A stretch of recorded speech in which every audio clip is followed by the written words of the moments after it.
Good morning.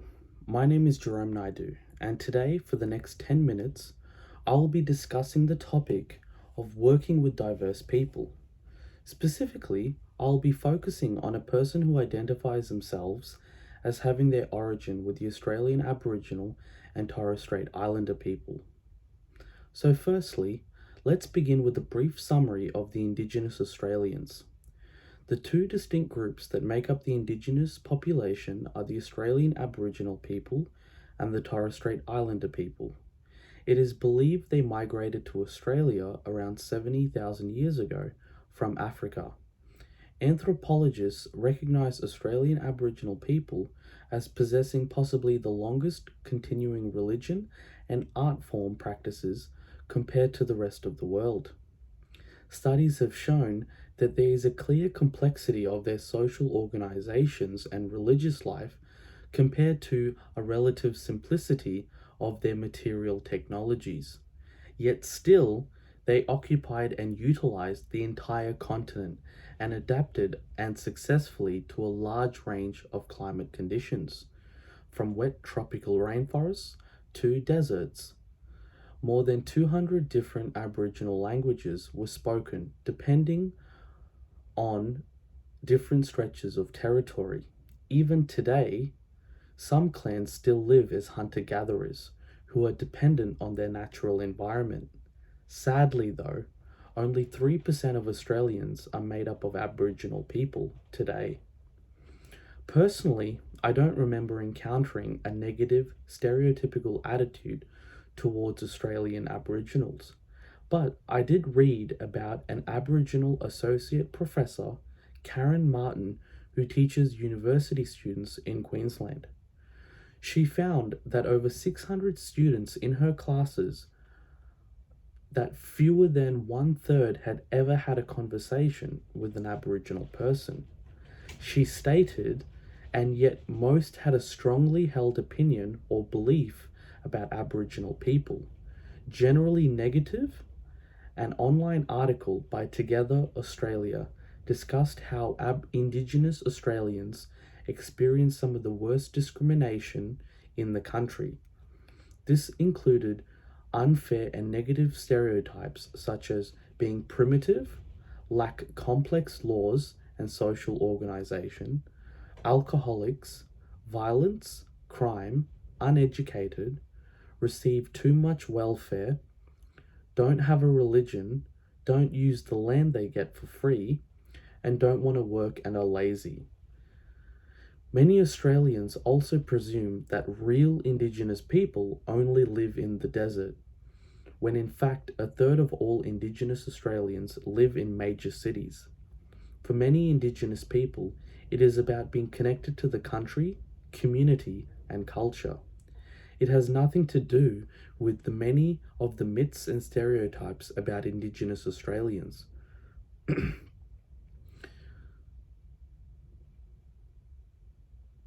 So let's dissect a few of these stereotypes by seeing how they contrast when we look at the facts about Aboriginal people. We see diversity even in their own culture. There is no one Aboriginal culture in Australia. There were more than 250 language groups with hundreds of dialects, and many had their own regional customs. Initially, Aboriginal people owned 100% of Australia.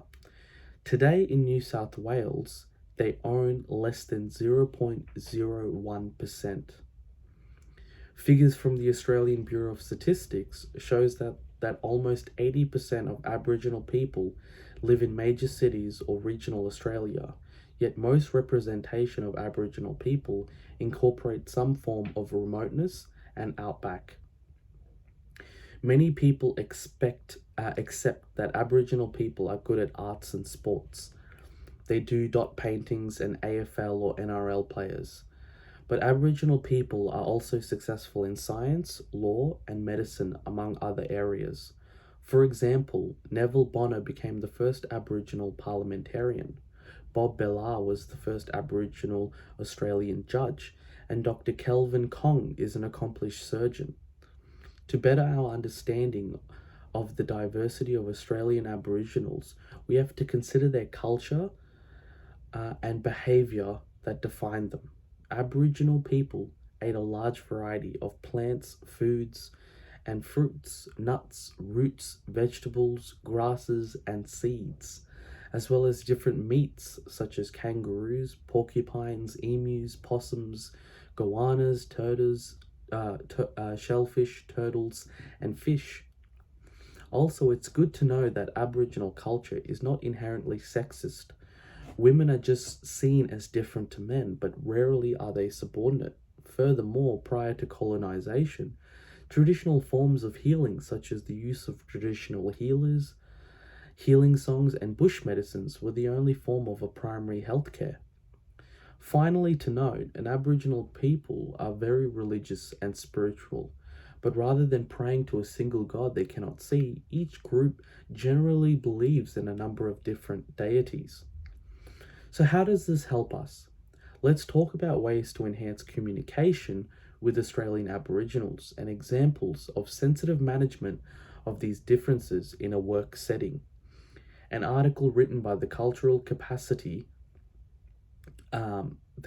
Capability Team from Queensland Health discussed strategies on communicating effectively with Aboriginal and Torres Strait Islander people, like the use of language. Some general tips to overcome language barriers may include to avoid using complex words and jargon. Explain why you need to ask any questions. Always check you understood the meaning of words the person had used, and vice versa. Try using diagrams, models, DVDs, and images to explain concepts. If required, seek help from a local Aboriginal in your community. Time is also quite different. In Western culture, emphasis is placed on the time to meet deadlines and schedules. Time is perceived quite differently in the Aboriginal and Torres Strait Islander culture, as more value is placed on family responsibilities and community relationships. Consider allocating flexible consultation times. Another point to make is non-verbal communication. Some non-verbal communication cues, such as hand gestures and facial expressions, are used differently by Aboriginal and Torres Strait Islander people. In the work, be mindful that your own non-verbal communication will be observed and interpreted. For example, feeling of annoyance may be reflected on your body language and are likely to be noticed. Silence in the Aboriginal and Torres Strait Islander culture is not a bad thing. Extended periods of silence during conversations are considered the norm and are quite valued. Silence is used to listen, to show respect or consensus. The positive use of silence should not be misinterpreted as a lack of understanding, agreement, or urgent concerns. Titles, another very important thing. In the Aboriginal and Torres Strait Islander culture, the term of auntie and uncle are used to show respect for someone older than you. The person does not have to be a blood relative or necessarily an elder, but only addresses people with these titles if approval is given and a positive relationship exists. Now, a few resources to help Australian Aboriginals that can be easily accessible through their respective websites or direct numbers are the Yarning Safe and Strong. This 1-800 helpline is a statewide social and emotional wellbeing service for Aboriginal Victorians. The helpline 1-800-959563 is open 7 days a week from 12 p.m. to 10 p.m. The National Aboriginal Community Controlled Health Organisation is an organisation about Aboriginal medical services in each state and territory. The Office for Aboriginal and Torres Strait Islander Health has a comprehensive list of Aboriginal health services in each state and territory. The Australian Indigenous Health Infonet has information about Indigenous health, including detailed overviews of specific health topics. By educating people about Indigenous history, they gain an understanding on how they got to where they are today, and therefore will be more accepting.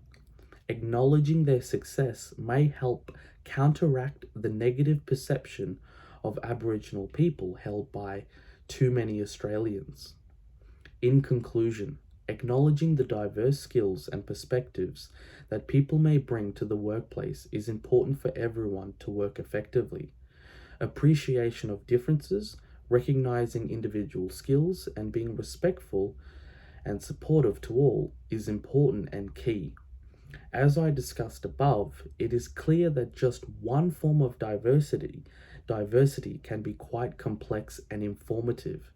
To achieve workplace diversity and inclusion, we can recognize the value of individual differences and manage them in the workplace. By removing barriers, we can ensure all employees enjoy full participation in a workplace that supports the development and achievement of a well-informed, cultural, and appropriate business. Thank you for listening and enjoy the rest of your day.